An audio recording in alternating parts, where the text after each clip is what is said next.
उस बिंदु का निर्देशांक ज्ञात कीजिए जो बिंदु -1, 7 और 4 -3 को मिलाने वाली रेखाखंड को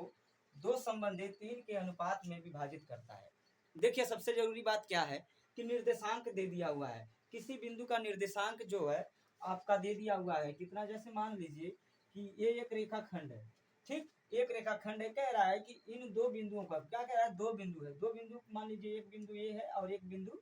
यहाँ पर है, इसको हम मान लेते हैं ये और इसको मान लेते हैं बी, ठीक। अब दो बिंदु है, इस बिंदु का निर्देशांक दे दिया कितना है -1, 7 और इसका दे दिया हुआ है कितना 4 -3, ठीक, इस तरीके से दे दिया हुआ। और दिया क्या है कि इस मतलब कि ए और बी को मिलाने वाली रेखा क्या कह रहा है कि खंड को कितने भागों में काटती है, यानी कि दो संबंधित 3 के अनुपात में काटती है, यानी कि दो संबंधित 3 के, यानी कि हम मान लीजिए कि यहाँ पर कहीं पर भी, ठीक, कोई बिंदु है जिसका अनुपात जो इसका है क्या 2 संबंधित 3, मान लीजिए कि ये 2 है और ये क्या है 3 है, यानी कि इस रेखाखंड की लंबाई क्या है 2 संबंधित 3 के अनुपात में है। तो यानी कि जो ये बिंदु है, ठीक, यानी क्यू मान लेते हैं, कह रहा है कि इसका निर्देशांक क्या होगा। समझ में आ रहा है ना। अब समझिएगा कि अब हम समझ लेते हैं, आप देखिएगा कि ये निर्देशांक ज्यामिति में जो एक होता है इसको बोलते हैं x और इनको बोलते हैं y। तो ये जो होता है x1 हो गया, y1 हो गया और ये हो गया x2 और y2, ठीक। अब देखिए ये जो आपका सवाल है ये आपके विभाजन सूत्र के आधार पर ही लगेगा। विभाजन सूत्र आपका बता दें कि देखिए जो विभाजन सूत्र होता है वो होता क्या है, इधर x बराबर क्या होता है, x बराबर होता है यहाँ पे m1 into x2 plus m2 into x1 बटे m1 plus m2,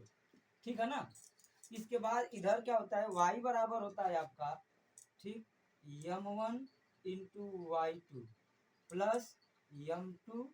into y1 अपान m1 प्लस m2, यानी कि इस आधार पर आपका सवाल क्या होगा, सॉल्व होगा। देखिए अब हम आपको बता देते हैं कि अब आपको पहले यक्स निर्देशांक मतलब यक्स का आप निकाल देने यक्स का मान निकालते हैं कि यक्स बराबर कितना आएगा, ठीक, यानी कि ये जो है कह रहा है यक्स वाई का मान ज्ञात कीजिए, यानी यक्स और वाई का मान ज्ञात करने के लिए कह रहा है, ठीक। तो देखिए हम पहले यक्स का मान निकालते हैं फिर वाई का मान निकालने का प्रयास करेंगे। तो देखिए यहाँ पर आपको यक्स बराबर हमने कह दिया, यक्स बराबर आपका देख लेते हैं, यक्स बराबर यहाँ पे m1 का मान कितना दिया हुआ है, ये आपका m1 हो गया और ये आपका m2 हो गया, ठीक। तो देखिए m1 कितना दिया हुआ है, m1 आपका 2 दिया हुआ है गुणे x2 कितना दिया हुआ है, x2 आपका 4 दिया हुआ है, तो इधर हो जाएगा 4, ठीक, प्लस प्लस हो गया। इसके बाद m2 कितना दिया हुआ है, m2 3 दिया हुआ है और इंटू यानी गुणे x1 कितना दिया हुआ है, x1 -1 दिया हुआ है बटे m1 कितना दिया हुआ है 2 प्लस m2 कितना दिया हुआ है 3, ठीक। इस तरीके से हम पहले इसको ज्ञात कर लेते हैं और फिर इसके बाद क्या होता है कि हम कामा करके y बराबर इसका अभिमान रख लेते हैं, कितना दिया हुआ है, यानी कि इधर यानी m1 कितना दिया हुआ है 2 गुणे x2 y2 कितना दिया हुआ है -3, तो -3 हो जाएगा। अच्छा फिर इसके बाद प्लस प्लस हो जाएगा, कितना दिया हुआ है m2 का मान 3 दिया हुआ है, फिर गुणे y1 का मान कितना दिया हुआ है 7, तो 7 हो जाएगा, कोई दिक्कत नहीं है। फिर इसके बाद बटे में कितना हो जाएगा, वही होगा 2 + 3, ठीक। अच्छा इसके बाद देख लेते हैं यक्स बराबर क्या दिया हुआ है, देखो 2 चौक के 8 प्लस फिर 3 कम 3 -3 हो जाएगा बटे कितना हुआ है 3 2 5 बराबर y बराबर भी वही काम कर लेंगे, y बराबर कितना होगा, देखिए 3 दूना के 6 -6 हो जाएगा प्लस 7